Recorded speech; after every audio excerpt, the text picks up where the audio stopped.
Hello everyone, আসসালামু আলাইকুম। আশা করি আপনারা যে যেখানে আছেন অনেক অনেক ভালো আছেন। ওপো গতকাল বাংলাদেশের মার্কেটে তাদের একটি নতুন 5G ফোন অফিসিয়ালি লঞ্চ করে দিয়েছে। এই ফোনটি হলো Oppo F21 Pro 5G। আজকের ভিডিওটিতে আমরা এই ফোনটি সম্পর্কে ফুল ডিটেলস আপনাদেরকে জানিয়ে দেব।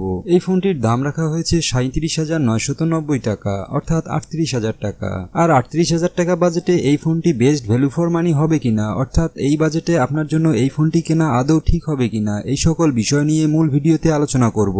এছাড়াও এই ফোনটির সকল ভালো মন্দ দিকগুলো আপনাদেরকে ফুল ডিটেলস জানিয়ে দেওয়া হবে। আর আপনি যদি এই ফোনটি কেনার জন্য আগ্রহী হয়ে থাকেন তাহলে আপনার কাছে আমার রিকোয়েস্ট থাকবে এই ভিডিওটি পুরোটা দেখার জন্য। তাহলে আপনি নিজেই বুঝে যাবেন এই ফোনটি আদৌ আপনার জন্য কেনা ঠিক হবে কিনা। তো চলুন আর কথা না বাড়িয়ে চলে যাব মূল ভিডিওতে। তবে মূল ভিডিওতে যাওয়ার আগে আপনাদের কাছে ছোট্ট রিকোয়েস্ট, আপনি যদি আমাদের চ্যানেলে প্রথমবার ভিজিট করে থাকেন তাহলে অবশ্যই আমাদের চ্যানেলটিতে সাবস্ক্রাইব করে রাখবেন। আর যদি অলরেডি সাবস্ক্রাইব করে থাকেন তাহলে আপনাকে অসংখ্য ধন্যবাদ।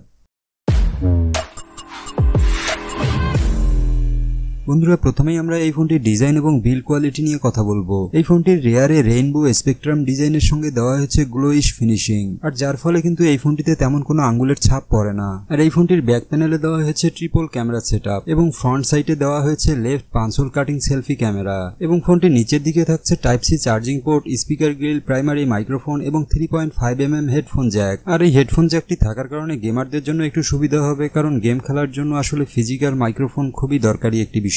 এছাড়াও ফোনটির উপরের দিকে থাকছে নয়েজ ক্যান্সেলেশন মাইক্রোফোন এবং আপনারা সিম কার্ড স্লট হিসেবে এই ফোনটিতে পাচ্ছেন হাইব্রিড সিম কার্ড স্লট, অর্থাৎ আপনারা দুটি সিম কার্ড অথবা একটি সিম কার্ডের পাশাপাশি একটি মেমোরি কার্ড ব্যবহার করার সুবিধা পাচ্ছেন। তো বন্ধুরা, এই ফোনটির ডিজাইন কিন্তু আমার কাছে পার্সোনালি বেশ ভালোই লেগেছে। আর এই ফোনটি বেশ স্লিম হয়, আপনারা এই ফোনটিকে হাতে নিলেও অনেকটা প্রিমিয়াম ফিলিংস পাবেন। তো বন্ধুরা, এবার আসা যাক এই ফোনটির ডিসপ্লেতে। এই ফোনটিতে ডিসপ্লে হিসেবে থাকছে 6.43 ইঞ্চি সাইজের একটি ফুল HD+ রেজুলেশনের অ্যামোলেড ডিসপ্লে। তবে দুঃখজনক হলো সত্য, এই ফোনটিতে আপনারা কোনো হায়ার রিফ্রেশ রেট পাচ্ছেন না। তবে এর ডিসপ্লেতে থাকছে গ্লাসের প্রোটেকশন এবং পিক ব্রাইটনেস হিসেবে থাকছে 600 নিটস। আর 600 নিটস ব্রাইটনেস থাকার কারণে আপনার ডিরেক্ট সানলাইটেও এই ফোনটিতে তেমন কোনো ব্রাইটনেসের ঘাটতি লক্ষ্য করবেন না। তো এই ফোনটির ডিসপ্লে সেকশন আমার কাছে ততটাও ভালো মনে হয়নি, কারণ এখানে অ্যাটলিস্ট 90 হার্টজ এর রিফ্রেশ রেট দেওয়া উচিত ছিল। তাহলে গেমাররা হয়তো এই ফোনটি দিয়ে গেম খেলে ভালো একটা পারফরমেন্স পেতেন। এবার আসা যাক এই ফোনটির ক্যামেরা সেটআপে। এই ফোনটির রেয়ারে থাকছে ট্রিপল ক্যামেরা, যার প্রাইমারি লেন্সটি 64 মেগাপিক্সেলের এবং সাথে থাকছে 2 মেগাপিক্সেলের ম্যাক্রো এবং 2 মেগাপিক্সেলের ডেপথ সেন্সর।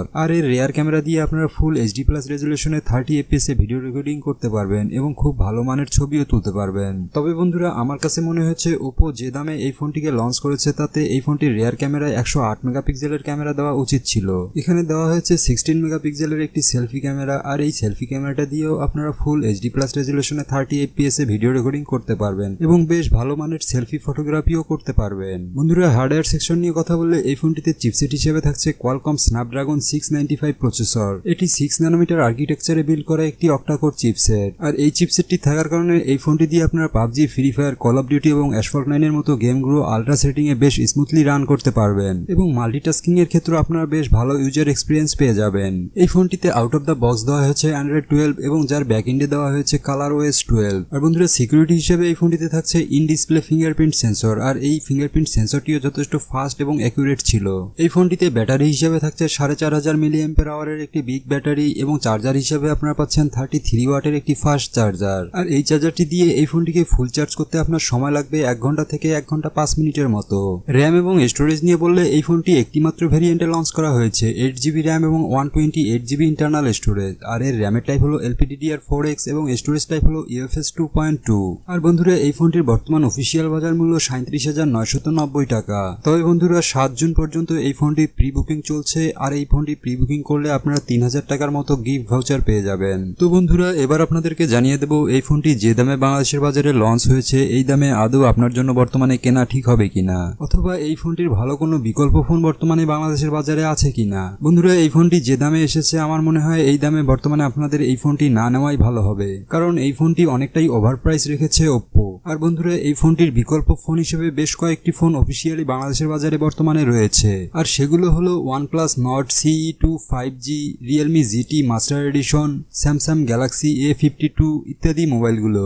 আর এই মোবাইলগুলোর পারফরমেন্স Oppo F21 Pro মোবাইলের চেয়ে হাজার গুণে ভালো হবে। তবে বন্ধুরা আপনি যদি Oppoর একদম অন্ধভক্ত হয়ে থাকেন তাহলে এই ফোনটিকে নিতে পারেন। তবে বন্ধুরা আপনি যদি best value for money mobile চান তাহলে আপনি Realme GT master edition, Samsung Galaxy A52 ইত্যাদি মোবাইলগুলোকে দেখতে পারেন। তো বন্ধুরা এই ছিল আমাদের আজকের ভিডিও। আর আমাদের ভিডিওটি ভালো লাগলে অবশ্যই আমাদের ভিডিওটিতে একটি লাইক দিয়ে আমাদের চ্যানেলটিতে সাবস্ক্রাইব করে পাশে থাকা বেল আইকনটিতে ক্লিক করে রাখবেন। তো সকলে ভালো থাকবেন, সুস্থ থাকবেন, দেখা হচ্ছে পরবর্তী কোনো ভিডিওতে। ততক্ষণ পর্যন্ত বিদায়, আল্লাহ হাফেজ।